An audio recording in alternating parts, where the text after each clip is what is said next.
ਚਾਹ ਨੂੰ ਵੀ SIM gas उत्ते अच्छी तरह उबाला आ गया है, कुज्जा भी अच्छी तरह तप गया है। अगर आपको मेरी रेसिपी अच्छी लगती है तो मेरी वीडियो को लाइक करें और मेरे चैनल को सब्सक्राइब करें, बेल बटन को प्रेस जरूर करें ताकि आपको मेरी सभी नई वीडियो का नोटिफिकेशन मिलता रहे। सत श्री अकाल जी, कुक विद इंडियन मोम चैनल विच तुहाडा सब दा स्वागत है। अज मैं बनाने जा रही हाँ चाह। तुसीं कहोगे ये किहड़ी वखरी चाह बना रही है, ऐसी चाह तो रोज़ ही घर बना के पीने आ। अज मैं तुहानूं तंदूरी मसाला चाह बनानी सिखावांगी जो पीन च बड़ी स्वाद लगती है। तुसीं एक बारी पीवोगे तो हमेशा ही कहोगे कि असीं बार बार ये चाह बना के पीवीए। अगर मेहमान घर आ जाए उन्होंने चाह बना के पिलावांगे तो उन्होंने भी बड़ा स्वाद आएगा।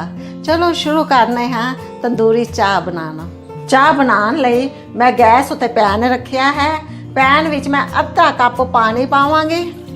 पानी नूं असीं थोड़ा जिहा उबलन देवांगे। पानी उबलन लग गया है। सब तो पहले मैं चाह का मसाला पावांगी। इहदे च मैं सौंफ, मोटी इलायची, छोटी इलायची, दालचीनी, लौंग मसाले सारे पीसे हुए हैं। अद्धा चम्मच ऐ डालांगे। थोड़ी जी अदरक भी कद्दूकस करके पावांगे। इहदे च असीं हुण 2 चम्मच चाह पत्ती दे पावांगे। इहनूं उबलन देवांगे और 2 चम्मच चीनी दे पावांगे। अच्छी तरह इहनूं उबाला आण देवांगे।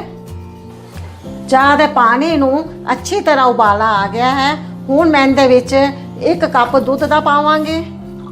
दुध पा के असीं गैस नूं सिम कर दांगे ते इन चाह वाले नूं पिछे डब्बे नूं कर दांगे। मैं मिट्टी दे कुज्जे लए हन। हुण इन्हां नूं अच्छी तरह गरम करांगे।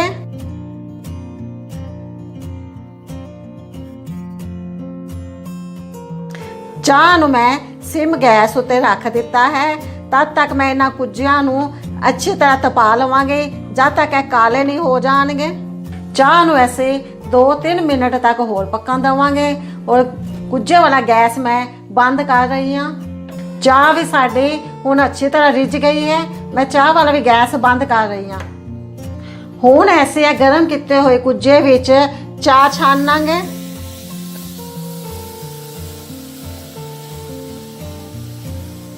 चाह छानन तो बाद पीण वाले दूसरे कुज्जियां विच पा लवांगे।